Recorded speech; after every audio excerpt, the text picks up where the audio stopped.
Halo, assalamualaikum warahmatullahi wabarakatuh. Salam sukses dan salam sejahtera untuk kita semua ya. Ketemu lagi dengan channel novel kita, novel kesayangan Anda semua. Mohon dukungan subscribe, share dan like-nya, agar channel ini bisa berkembang dan semakin bersemangat untuk menampilkan novel-novel terbaru ya teman-teman. Selamat menikmati dan semoga terhibur ya. Bab 125. Terima kasih, dokter. Angel sudah dimasukkan ke ruang pasien. Lalu, Siska yang menjaganya. Hendra hanya berdiri di samping dan terlihat tidak bisa melakukan apapun. Pak Hendra, aku akan berjaga di sini. Pak Hendra, boleh pergi kalau ada urusan pekerjaan. Kalau terjadi sesuatu, aku akan menghubungi Pak Alex. Siska sempat mengira pria itu akan langsung pergi tanpa menoleh.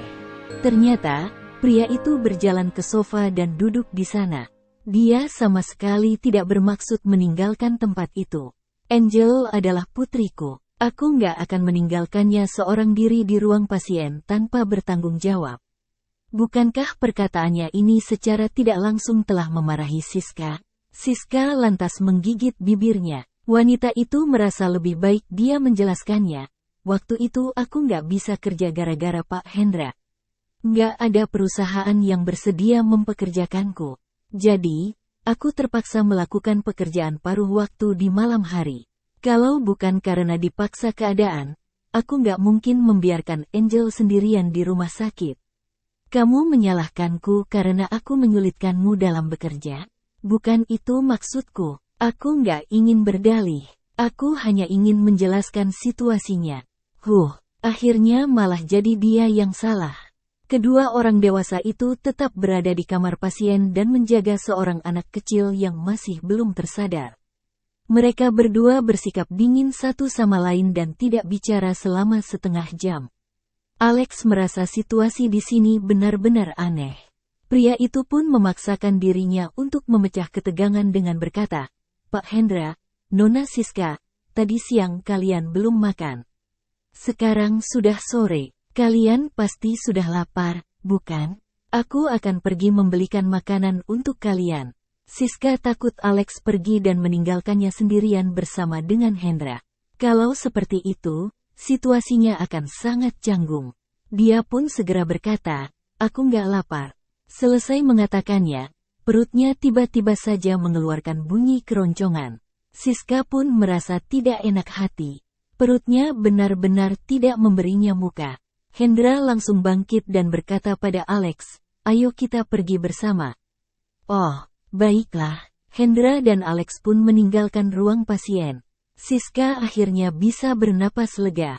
Wanita itu menjulurkan tangannya dan menyentuh dahi Angel. Setelah itu, dia menyetel cairan infus supaya keluar lebih sedikit. Selanjutnya, wanita itu mengusap tangan Angel yang dipasang infus. Ponsel wanita itu berdering dan di layarnya muncul nama Nancy. Siska pun keluar dari kamar pasien dan mengangkat teleponnya sambil berkata, halo. Siska, bagaimana pembicaraanmu dengan Hendra? Apa dia mempersulitmu lagi? Enggak, pembahasan kami sudah hampir rampung. Dia akan mendapatkan hak asuh untuk Angel dan aku boleh menjenguk Angel setiap 2 minggu sekali. Nancy yang berada di ujung sana pun marah dan berkata, apa? 2 minggu sekali? Apa Hendra masih punya hati nurani? Aku rasa hal ini juga bagus. Kalau aku selalu pergi menemuinya, aku akan semakin gak bisa melepaskannya. Angel itu adalah putrimu. Selama 6 tahun ini, kamu sendiri yang merawatnya. Atas dasar apa Hendra membatasi frekuensi kunjunganmu? Dia sudah mendapatkan hak asuh. Tapi dia masih begitu jahat. Hendra memang bukan manusia. Siska tidak berusaha untuk mendapatkan hak asuh karena situasinya tidak mengizinkannya. Bahkan, Siska ingin perlahan-lahan memutus hubungannya dengan Angel. Dia tidak mau pada akhirnya Angel bersedih gara-gara dia. Ilanya tersisa setengah tahun. Cepat atau lambat dia harus melepaskannya. Namun, Nancy sama sekali tidak tahu menahu soal hal tersebut. Siska sendiri tidak bermaksud untuk menjelaskannya. Wanita itu pun menambahkan, sementara seperti ini dulu. Tadi, Angel sudah melakukan operasi perbaikan pembuluh darah jantung. Aku sedang di rumah sakit dan menjaganya. Pembicaraan kita sampai di sini dulu, ya. Kalau begitu setelah Angel bangun, kamu beritahu aku. Aku mau menjenguknya. Baiklah. Setengah jam kemudian, Hendra dan Alex sudah kembali dan membeli makanan. Alex menyerahkan makanan kepada Siska dan berkata, kami hanya beli seadanya. Nona Siska Makati, ya. Baiklah, bagaimana dengan kalian? Tadi kami sudah makan di sana. Karena masih ada urusan di kantor, Alex pun meninggalkan tempat itu. Sekarang di kamar itu hanya ada Hendra dan Siska. 2 jam kembali berlalu. Siska yang mengantuk lantas bersandar di pinggir ranjang dan tertidur. Ada beberapa kesempatan di mana kepala Siska hampir saja membentur ranjang. Hendra yang sudah tidak tahan melihatnya pun bangkit dan merelakan sofa yang digunakannya. Tidurlah di sofa, tapi infusnya, aku yang akan mengawasinya. Siska nggak bisa memenangkan perdebatan dengan pria itu. Dia pun bangkit. Hendra mendekat dan memeriksa infus sekaligus menyetel kecepatan aliran cairan infus. Siska tiba-tiba saja menemukan bekas luka bakar di kulit jari jemarinya yang dingin dan putih. Luka itu sepertinya masih baru. Tanganmu. Bab 126. Apakah tanganmu terluka ketika merokok? Di pinggir jari telunjuk dan ibu jari Hendra terdapat bekas luka yang sangat mencolok. Luka itu seperti campuran luka baru dan luka lama. Waktu itu, Siska sudah melihatnya. Ketika baru bertemu, hubungan mereka berdua sangat menegangkan sehingga Siska tidak berani bertanya. Meskipun sekarang situasi hubungan mereka berdua tidak terbilang baik, mereka masih bisa berkomunikasi dengan tenang. Bukan, Hendra menarik tangannya kembali dengan cuek. Siska merasa pria ini tidak bersedia memberitahu alasannya. Jadi, wanita itu pun tidak bertanya lagi. Pintar membaca situasi adalah taktik paling bagus yang bisa digunakan oleh Siska sekarang. Setelah malam tiba, Hendra pun kembali membawa makanan. Siska menyerahkan obat luka bakar kepada pria itu sambil berkata, aku tadi baru memintanya pada dokter. Kamu boleh menggunakannya. Kalau nggak mau, kamu buang juga nggak masalah. Makananmu. Dia mengatakannya dengan singkat mungkin karena tidak mau banyak bicara dengan Siska. Siska bermaksud meletakkan obat luka bakar itu di meja dan mengambil kotak makanan dari tangan Hendra.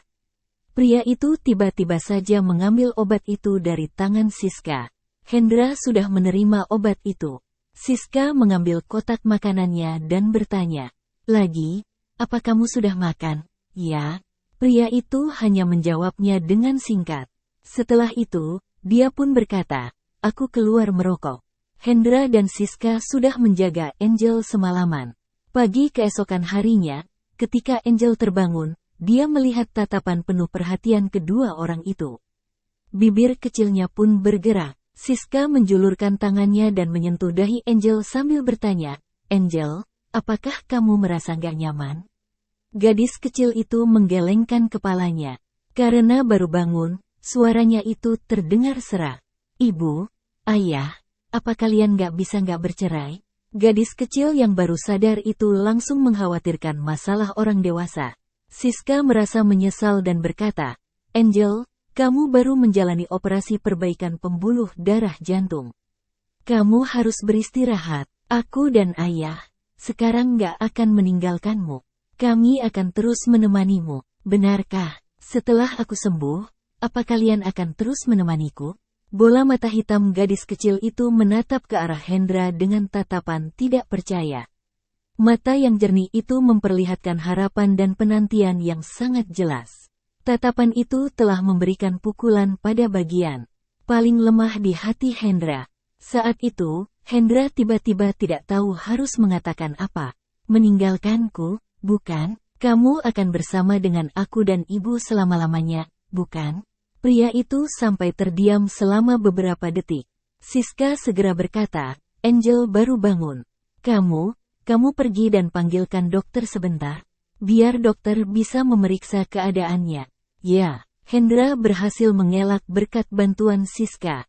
Muncul kekecewaan di dalam sorot mata Angel. Wajahnya terlihat sangat serius ketika berkata, "Ibu, kamu nggak akan pergi ke rumah ayah bersama denganku, ya?" "Angel, ibu sangat mencintaimu. Ayah juga sangat mencintaimu. Bersama ataupun nggak bersama, kami berdua akan mencintaimu. Kami juga akan memberikan lebih banyak cinta untukmu." Ketika Ayali dan ibu si gendut bercerai, mereka juga mengatakan hal yang sama. Tapi beberapa saat kemudian, ayah si gendut mencari istri baru. Ibu angkat si gendut memiliki bayi sendiri. Jadi, dia pun gak menyukai si gendut lagi. Ibu si gendut berjanji akan menjenguk si gendut setiap 1 minggu sekali. Pada akhirnya ibunya sama sekali gak datang meski sudah 1 bulan berlalu. Kalian orang dewasa suka menipu. Si gendut adalah sahabat Angel di sekolahnya. Ketika mengatakannya, gadis kecil itu jadi sedih sampai matanya memerah. Air matanya pun mengalir turun. Melihat pemandangan itu, hati Siska sangat tidak nyaman. Dia berusaha menghibur Angel dengan berkata, "Ayahmu sudah mengatakan bahwa dia nggak akan menikah lagi. Dia juga nggak akan berpacaran, apalagi sampai punya anak dengan wanita lain. Ayahmu adalah pria yang sangat memegang teguh ucapannya. Dia hanya akan menyayangimu seorang." Bocah itu kemudian menjulurkan lehernya dan bertanya, "Karena ayah nggak suka wanita lain, kenapa dia nggak menikah dengan ibu?" "Angel, meskipun ayah dan ibu nggak bisa bersama, kamu tetap adalah kesayangan ayah dan ibu. Ayah nggak akan menikah. Ibu juga berjanji bahwa ibu nggak akan menjalin hubungan yang baru, apalagi nggak memerdulikan Angel." "Pembohong, dasar pembohong. Dulu ibu mengatakan akan pergi ke rumah ayah bersama denganku. Ternyata, ibu hanya ingin membuangku. Aku nggak menginginkan kalian. Kalian semua pembohong." Bab 127. Si kecil menjadi semakin gelisah saat berbicara hingga tersedak air liurnya dan batuk tanpa henti. Siska segera membantunya menenangkan diri dan membujuk dengan lembut, "Ibu nggak akan meninggalkanmu. Ibu sangat menyayangimu. Mana mungkin ibu bisa meninggalkanmu?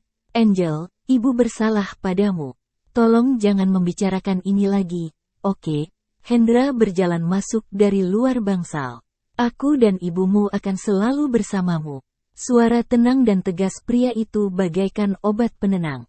Tangisan Angel tiba-tiba berhenti setelah mendengar suara ayahnya. Hidung gadis kecil itu mengeluarkan gelembung. "Ayah, apakah yang kamu katakan itu benar?" "Ya." Angel melambaikan tangan. "Ayah, kemarilah." Saat Hendra berjalan ke samping ranjang, si kecil meraih tangan Siska dan Hendra sebelum menyatukannya. Setelah itu, dia menceramahi mereka dengan nada seperti orang dewasa. "Kalau begitu kalian berbaikan dan kelak gak boleh bertengkar lagi, mengerti?" "Angel." Siska ragu untuk berbicara. Hendra membalikkan tangan untuk memegang tangan Siska dan berkata kepada anak itu, "Sekarang kita sudah berdamai, kamu juga gak boleh menangis." Angel meniupnya gelembung ingusnya dan langsung berhenti menangis. Siska melihat tangan kedua orang yang saling bertautan dan mulai merasa linglung. Dia tahu Hendra hanya menipu Angel. Memang sekarang sudah beres, tetapi apa yang akan terjadi dalam beberapa hari? Beberapa saat kemudian, dokter datang dan memeriksa Angel. "Nggak ada masalah. Sebaiknya perhatikan pola makan yang ringan dan gizi seimbang setelah operasi. Kamu sudah bisa keluar setelah dirawat di rumah sakit selama kurang lebih seminggu. Setelah keluar, jangan berolahraga berat. Meski ini bukan operasi besar, tetap saja ini adalah operasi jantung. Kamu harus beristirahat setelah operasi dan gak boleh emosi." Setelah dokter memberikan instruksi, dia pun meninggalkan bangsal. Angel mengerjapkan mata beberapa kali, kemudian menatap ayah dan bibirnya sebelum berkata sambil mengerucutkan bibirnya, "Paman dokter bilang gak boleh emosi, jadi kalian harus berbaikan dan jangan membuatku emosi, mengerti?" "Hendra." "Siska." Angel mengernyitkan dahi seperti anak nakal dan menghela napas. "Hei, apa yang terjadi dengan kalian berdua? Buat anak kecil berusia 6 tahun mengkhawatirkan kalian. Dasar, kalian benar-benar nakal. Dengan upaya Angel untuk menyatukan mereka, keluarga beranggotakan 3 orang mulai terlihat seperti keluarga yang sebenarnya. Angel lebih aktif dan bosan berbaring di bangsal, jadi Siska memberikan ponselnya untuk dimainkan. Begitu si kecil mendapatkan ponsel, dia langsung menyalakan kamera depan. Ayah, ibu, kita belum berfoto bersama. Ayo kita ambil foto keluarga. Angel bekerja sangat keras untuk menyatukan mereka. Siska menatap Hendra dengan canggung. Awalnya dia khawatir tidak memberinya muka. Alhasil, pria itu bersandar ke sisi kiri Angel. Dia juga bertanya, mau foto bagaimana? Angel memanggil Siska yang masih bingung. Bu, mendekatlah ke sisi kananku. Oke. Siska terpaksa bekerja sama tanpa syarat. Hendra di sebelah kiri, Siska di sebelah kanan dan Angel berada di antara mereka.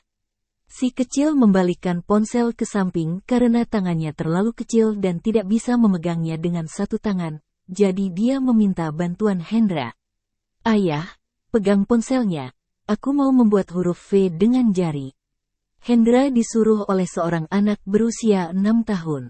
Siska tidak bisa percaya. Ini seperti sebuah ilusi. Foto pertama diklik. Angel melihatnya dan merasa tidak puas. Kenapa kalian berdua tidak tersenyum? Ayo lagi. Hendra terbiasa serius, jadi agak sulit untuk tiba-tiba membuatnya tersenyum di depan kamera. Angel menoleh dan mengangkat sudut bibir Hendra dengan 2 jari kelingking sambil menyeringai dengan gigi putihnya pada Hendra. Ayah, senyum. Pria itu menegang dan melengkungkan sudut bibirnya. Angel menyadari Siska memasang wajah sedih lagi dan menghela napas tak berdaya. Kalian berdua terlihat seolah dipaksa olehku. Aku ingin menangis. Bab 128. Gadis kecil itu menunduk. Siska langsung tersenyum. Bukankah ini senyuman? Ayo cepat foto. Tadi aku cuma bingung cara tersenyum yang benar. Si kecil langsung bersemangat kembali. Keluarga beranggotakan 3 orang ini terlihat sangat harmonis di depan kamera. Ayahnya tampan, ibunya cantik dan anaknya menggemaskan. Foto sudah diambil beberapa kali dan dilihat berulang kali oleh Angel untuk waktu yang lama. Anak ini seolah memegang erat sumber kehidupan 2 orang dewasa dengan menyuruh untuk melakukan apapun yang diminta dan sangat kooperatif.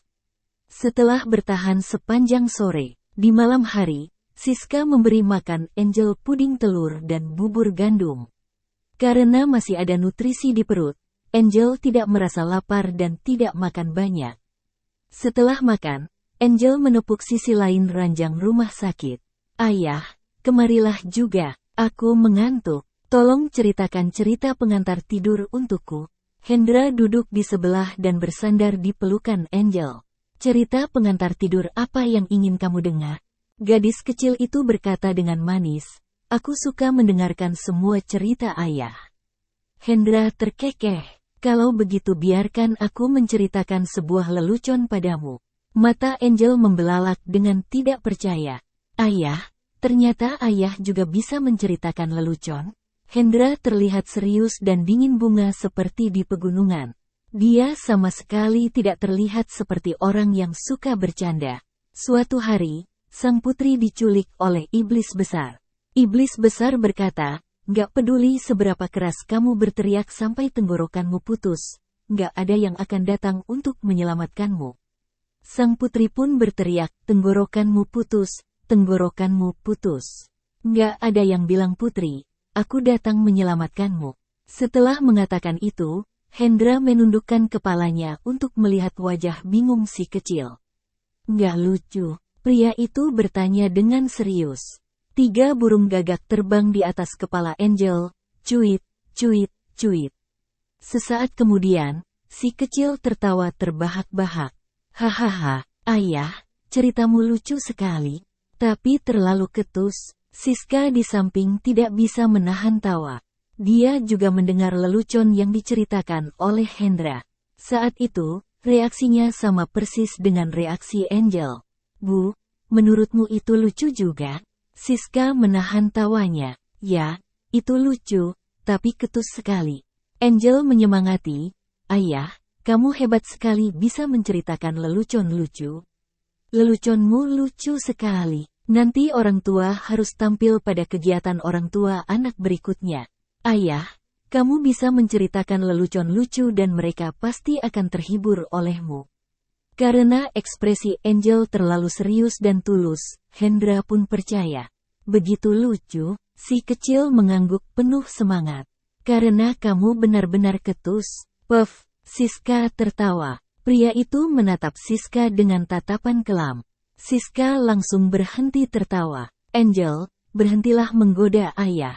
Sudah bagus kalau dia bisa menceritakan lelucon ketus kepadamu. Setidaknya itu ketus, bukan? Itu tidak lucu atau cukup ketus, jadi terdengar sangat membosankan. Angel juga setuju. Ya, ayah, meskipun ayah sangat pandai menceritakan lelucon ketus, ayo lanjutkan. Berceritanya, bibir pria itu berkedut. Apakah anak ini mengadu domba ayahnya? Setelah rewel beberapa saat, Angel pun tidur. Hendra duduk di kursi di luar bangsal. Setelah Siska membantu Angel memakai selimut, dia juga meninggalkan bangsal. Dia menutup pintu bangsal dengan lembut. Hendra, gak peduli bagaimanapun juga, terima kasih telah menerima Angel. Di sore hari, Hendra juga sudah bekerja sama dengan baik. Angel jelas juga suka dengannya. Pria itu duduk di kursi dengan santai sambil menyandarkan kepala ke dinding dan berkata dengan datar, Angel adalah putriku. Wajar kalau aku menerimanya dan bersikap baik padanya. Terima kasih juga karena bersedia bekerja sama dengan Angel. Bagaimana denganmu? Apakah kamu sudah memikirkan bagaimana menjelaskannya padanya nanti? Siska menggelengkan kepalanya. Belum. Hendra mengingatkannya dengan datar. Sebaiknya kamu memikirkannya dengan hati-hati kalau sudah menjalin ikatan dengannya. Kamu harus menanggung risiko dia lebih banyak menangis. Seperti yang Siska lakukan padanya saat itu. Siska menciptakan ikatan di antara mereka. Tetapi ikatan itu putus dan Hendra kehilangan separuh hidupnya.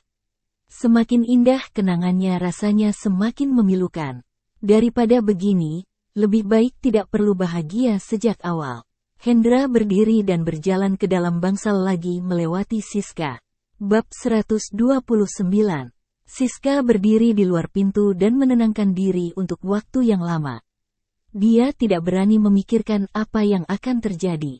Pada Angel kalau dia memberitahu Angel bahwa mulai sekarang dia akan mengunjunginya setengah bulan sekali. Dia membuka album foto di ponselnya dan melihat beberapa foto bersama, kedua matanya menjadi hangat. Ada beberapa hal yang akan dikenang selamanya. Sama seperti foto bersama ini, dia tidak pernah berani membayangkan dirinya dan Hendra bisa memiliki momen serasi seperti itu sebelumnya. Pagi selanjutnya, Nancy datang ke rumah sakit untuk menemui Angel. Zain juga datang. Nancy membelikan pohon Lego untuk Angel. Nak, kamu sangat bosan di bangsal. Kalau bosan, mainkan saja pohon Lego yang Mami belikan untukmu. Angel mengambil Lego tersebut dan berkata dengan mata berbinar, wah, Mami, kamu sangat menyayangiku. Terima kasih. Zain berdiri di samping dan berdeham. Meskipun Mami memilih ini, tetap saja dia menggunakan uang Papi. Kok nggak berterima kasih padaku, Papi? Angel melihat ke kiri dan ke kanan, lalu melirik ke arah Zain beberapa kali. Di mana Papi? Zain berkata, dasar anak nakal, kenapa kamu begitu pendendam seperti ayahmu? Nancy tertawa dan berkata, pintar sedikit, dong. Dia tidak ingin mengakuimu sebagai ayah angkatnya. Zain belum pernah digoda oleh anak kecil, jadi dia tentu ingin mendapatkan kembali mukanya. Anak nakal, bagaimana kalau kamu menerimaku sebagai papimu dan aku akan membelikanmu 10 Lego? Apakah Papi adalah anak nakal besar? Beberapa orang dewasa tidak bisa menahan tawa mendengar kata-kata Angel. Bahkan Hendra yang selalu serius dengan kata-kata dan ekspresinya mengangkat sudut bibirnya. Akan tetapi, lelucon tetaplah lelucon dan harus tetap sopan. Siska mendidiknya, Angel, Paman Zain adalah orang yang lebih tua, jangan nggak sopan padanya. Angel juga berperilaku baik. Baiklah, Paman Zain, kamu nggak boleh memanggilku anak nakal. Kalau aku anak nakal, ayahku adalah anak nakal besar. Zain meletakkan tangannya di bahu Hendra sambil tersenyum dan berkata, "Oh, bukankah ayahmu memang anak nakal besar?" Hendra menatapnya dengan dingin dan melepaskan lengannya. "Angel, papimu ini memang nakal, jadi nggak apa kalau kamu nggak mau mengakuinya." Zain mendecakkan lidahnya. "Lihat dirimu, dasar pelit. Apa salahnya putrimu mengakuiku sebagai ayah angkatnya? Akulah penyelamatmu." Angel menjadi tertarik setelah mendengar ini. "Paman Zain, kamu pernah menyelamatkan ayahku?" "Benar, papimu hebat, kan? Kalau begitu, aku akan menerimamu sebagai papiku karena kamu menyelamatkan ayahku." Sekarang Zain mulai menyukai si anak nakal ini. Sekarang kamu anak baik. Angel mengingatkannya, "Jangan lupa 10 Lego. Hei, Hendra, kalau putrimu berbudi luhur sepertimu, dia nggak akan menjadi kapitalis yang kejam setelah besar nanti, kan? Jangan lupa untuk membayarnya satu persatu." Nancy mengomel, "Ini cuma 10 Lego dan kamu sudah menjadi ayah angkat, kok masih begitu pelit?" Beberapa saat kemudian, Angel membongkar pohon Lego tersebut dan duduk di ranjang rumah. Sakit untuk merangkainya, Hendra dan Zain menemaninya. Nancy mengambil kesempatan itu untuk menarik Siska keluar dari bangsal.